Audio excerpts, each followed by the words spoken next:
much as this day is a remarkable event, an achievement for you, and a celebration for your family, please take a moment to thank those at King's High School who helped to make this a reality for you at this point.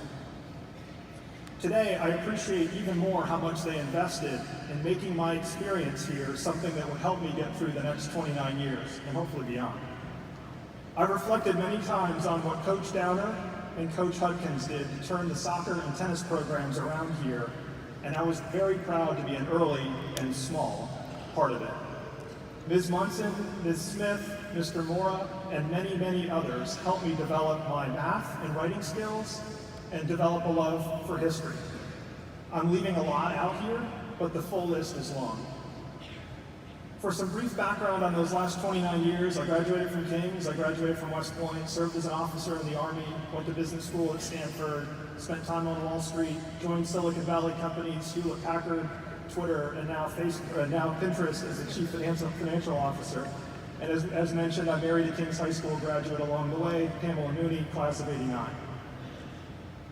I figured I would offer a couple of thoughts about what I learned in theory at home, thank you Mom and Dad, became more aware of and explored in practice during my time at King's, refined at West Point, polished in the Army, and now have tried to fully integrate into my professional life. It's just some food for thought, and I'll keep it brief to make sure the ceremony stays on track. First, always do what you say. One way we defined integrity at West Point and in the Army was doing what you said. In that way, it's a key part of developing credibility and dependability. Everything starts with your reputation.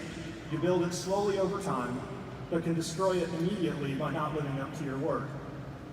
The most comforting part about building and maintaining your integrity is that only one person controls it, and it's you.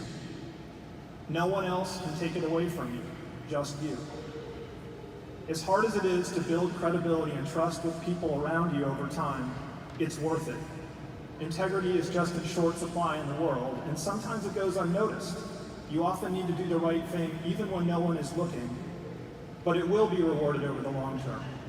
So I'd offer this first piece of advice: always do what you say. Second, you can't fake it. No matter the background, education, communication skills, or other assessments you might make of the people around you, they will quickly diagnose who you are and whether you're genuine or authentic or not. If I told my team in the Army that I cared about them and cared about our mission, I needed to show it. For example, even if it was optional for me personally, I needed to be there. Maybe sometimes inconvenient things happen. Maybe our tank broke down and the part just arrived on a Saturday afternoon. Somebody needed to fix it immediately to make sure our unit was ready to deploy on a moment's notice, even on a weekend. I could have just let the team do the work themselves and enjoyed some time off. But if I did that, my team would see what I did and would stop listening to what I said. So I showed up, and they responded by appreciating the consistency of words and actions. You can't fake it. Finally, respect those around you. The most common demand from my most senior leaders in the Army was to love your soldiers. And I always thought that was kind of weird. These were grizzled veterans of the Vietnam War who had lived very tough lives. The last thing in the world I expected to hear from them was something about love. But eventually it sunk in. What it meant was to truly care for the people on your teams. Understand where people come from, their personal and family situations, their ambitions, and their dreams. Invest in helping those dreams become a reality. It feels like a tax to do that, to invest so much time in other people. But at the same time, it's oddly enough one of the most selfish things you can actually do. Those people will pay it back later. At some point, you'll get a return on it.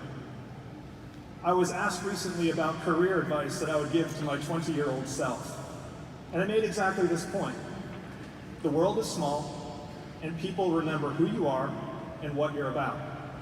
So by respecting those around you deeply, you're building relationships that will last a career, often in ways that are very difficult to see or to predict. So respect those around you. That's it. Congratulations on this well-deserved and well-earned milestone. Celebrate it with your families, and please do thank those at King's High School who helped to get you here. Thank you very much for having me.